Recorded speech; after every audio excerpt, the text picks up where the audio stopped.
Thank you for joining me. Charles Moscowitz here.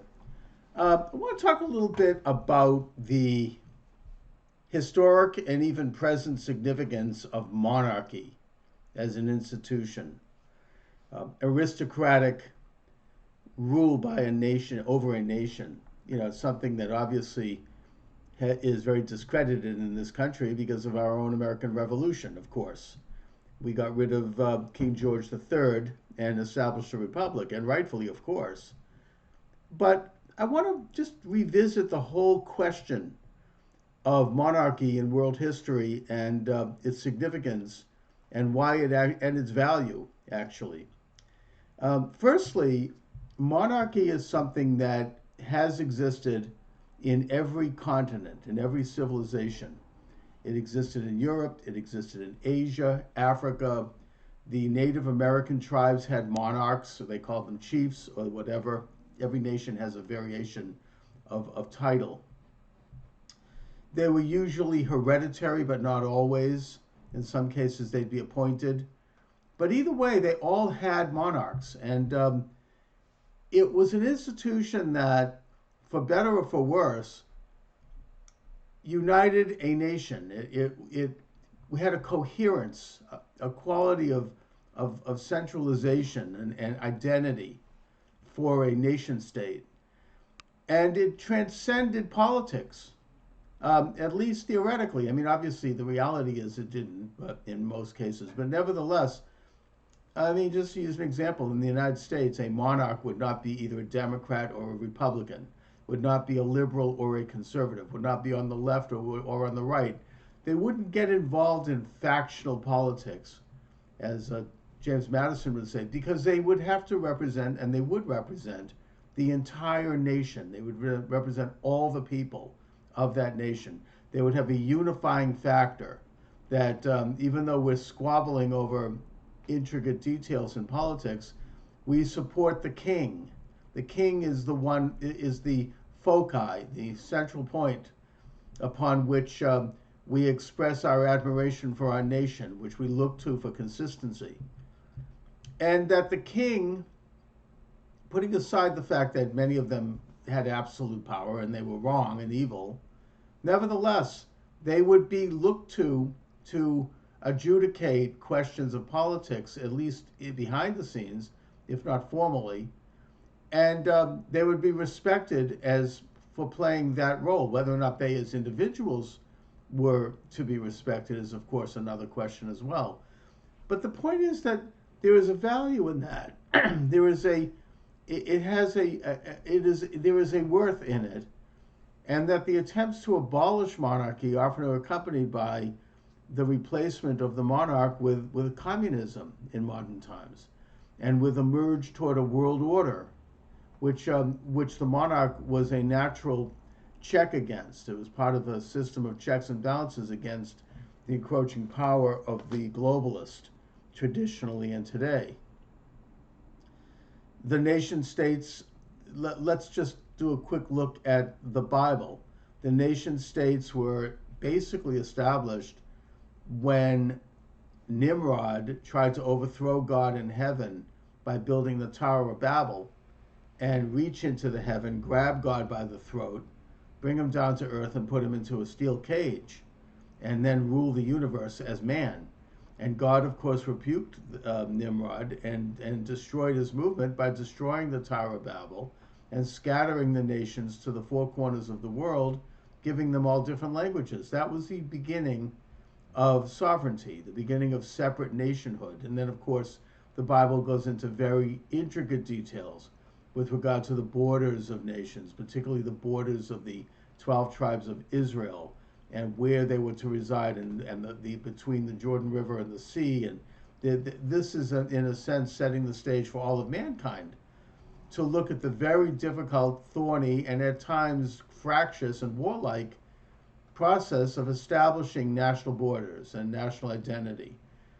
As far as kings go, the experiment with kings on the part of Israel was simply that Israel, once they recaptured Canaan with the conquest of Joshua, went through a period of that's called the Judges, where you had basically 8 or 9 tribes squabbling for power, fighting each other often, sometimes unifying to face usually a common enemy, and whose spirituality was fractured. Sometimes the closer they got to knowing God, the better they were doing, and the more prosperous they became, and they were on their holy mission. But then when they would backslide away from God, they would, evil would overtake them, and they would end up losing, and the Philistines would come and smote them and all of that. And so they went to the prophet Samuel and they asked for a king, and the prophet Samuel warned them. The king will enslave your sons and violate your daughters and do all these horrible things. And these are brilliant warnings against big government, by the way. It's an incredible thing to read. It's very prophetic in every sense. But nevertheless, he did establish a king in Saul, which turned out to be a failure. Saul was not the right person. So he tried again and established the kingship under David. Now, under David and his son Solomon, the kingdom thrived and it became powerful, and it became, a good, solid player.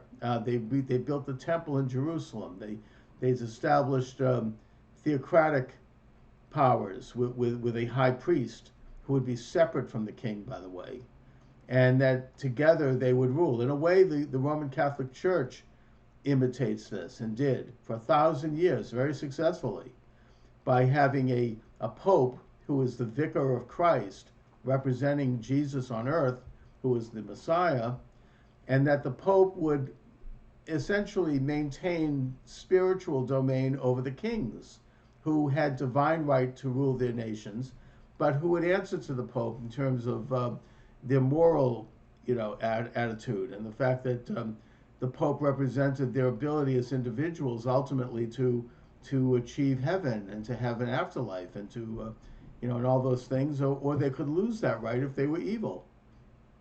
So the combination of the pope and the kings was a balance between church and state that actually worked fairly well, with obvious problems, but nevertheless, for 1,000 years, between the emperorship of Constantine of Rome, when the empire became Christian, and Martin Luther. And then, by the way, Martin Luther and his Protestant movement continued the concept of kings. They, instead of having a pope, they would have their own church, and the king would continue to be under the auspices of heaven, having to answer to the moral and ethical precepts of God, as the respective churches saw that. And that thus you had the establishment of Protestant churches. Lutheranism became the church of various nations like Sweden and Prussia. The Church of England would become the Church of Great Britain, etc. I think that the Presbyterians were the Church of Scotland. I mean, it kind of went like that. Dutch Reform in Holland. And in all of these cases, the king or the queen, it could be a woman, and was often, or occasionally, would continue to be the unifying factor in the nation. Now, the same phenomena occurred in Africa. Every African tribe had a king. I mean, they called it something else. And in Asia. And one of the major falls from grace in the 20th century was the abolishment of the monarchy of China in 1911, when Sun Yat-sen, a socialist, came in and he abolished the monarchy. A monarchy that had gone back probably 1,000 years. It went back to the Kublai Khan. The monarch of China represented the United Nation of China. It was a figure that all of the Chinese people could look to. He lived in the Forbidden City in Beijing. It was, it represented something that transcended politics. And the result of the abolishment of that office would eventually lead to Mao Zedong and communism and the horrors of one of the most, if not the most brutal regime in world history, responsible for the murders of upwards of 60 million people. Japan, on the other hand, held on to their monarch. Now, the problem with Japan was that the monarch in the late 1930s, the emperor, the shogun, or whatever it's called, became basically under house arrest by the parliament, by the government, and was told that he would be assassinated unless he did what they wanted, and that led to World War II. So, that brings up the question of how do you maintain independence for a monarch? How does the monarch keep an office that can be protected from the political whims and winds of the times in which they live? That's a very interesting question. But World War One saw the sweeping away of several monarchies in Europe. World War Two saw the sweeping away of more monarchies in Europe.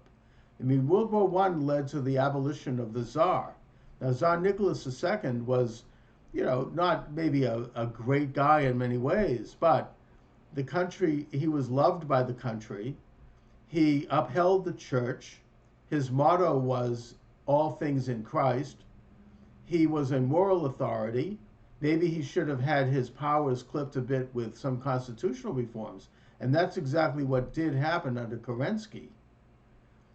But the removal of him, which was a consequence of World War One and the rise of communism, and then the murder of him and his family, the regicide, absolutely enthroned communism. Likewise, the removal of the Kaiser of Germany, as bad as he was. I mean, again, there could have been constitutional reforms put in. He could have been a constitutional monarch. But instead, by sweeping him away and throwing him into exile, that contributed to the rise of Hitler. So, you had at the end of World War II, removals of more monarchs. The removal of the monarchy of Italy, of all the Balkan states. They all had kings, and they all, in the case of the Balkan states, they all went communist. So, this was a problematic situation. I would point out even in Turkey, the removal of the Sultan, as bad as he was, Hamid, led to the Armenian genocide. It led to, terrible atrocities, and then that the new Young Turk government went on to remove the Caliph, the head of the Islamic world, who was respected by all Muslims, and that led to a vacuum of power which contributed to the rise of radical Islam. That might not have happened had there been a Caliph in place putting restraints on the various Muslim rulers around the world with religious rulings and with an office that could be looked to adjudicate religious questions instead of letting those questions be adjudicated by people like bin Laden. So there's a great value to this idea of the monarch and then them working with a religious authority. And I would just end it by pointing out that the entire agenda of the Illuminati, which was established in 1776 in Ingolstadt University in Bavaria, in Munich, Bavaria, was to abolish the monarchs and to abolish the church and create a world order. This isn't even controversial. This is standard history. This is about 10 years after the order was established. Their secret papers were captured by the Bavarian government and made public, and then eventually put into a book. A couple of books, one by Barruel and one by Robeson, where they show that this is exactly their agenda, and that their agenda had everything to do with the establishment of secret societies in France that led to the French Revolution and the abolition of their monarch and the beheading of King Louis XVI, who again was a respected and revered figure in France, and who then underwent a propaganda campaign to say, oh, he's evil and terrible, and Marie Antoinette. Louis XVI was very admired in the United States, by the way. France was our main ally in the American Revolution. The city of Louisville, Kentucky is named after him. I mean, he was a very respected figure, and in 1789, he reconvened the Estates General, which essentially was the French Revolution. It happened without firing a shot, and he recognized that he would be a constitutional monarch with a constitution that was being written at the time. But the radicals took over the Estates General, and they caused the Reign of Terror and his beheading. So, the removal of the monarch of France created a terrible vacuum of power and the birth of the world's first communist regime. And it called itself, by the way, the word communist was coined at that time by a French radical by the name of Gracchus Babeuf. And thus you have the march away from this office, which offered stability, and a move toward total government and communism. Do I think the United States, and by the way, Canada continues to have a monarch. Do I think the United States should have a monarch? No. Uh, we made our decision in 1776. The real beef actually was not with King George III, it was with the Parliament, which was implementing laws that were oppressive to Americans. Perhaps an approach might have been to set up our own Parliament or our own Congress and continue to keep George III as a limited monarch, but that probably wasn't possible.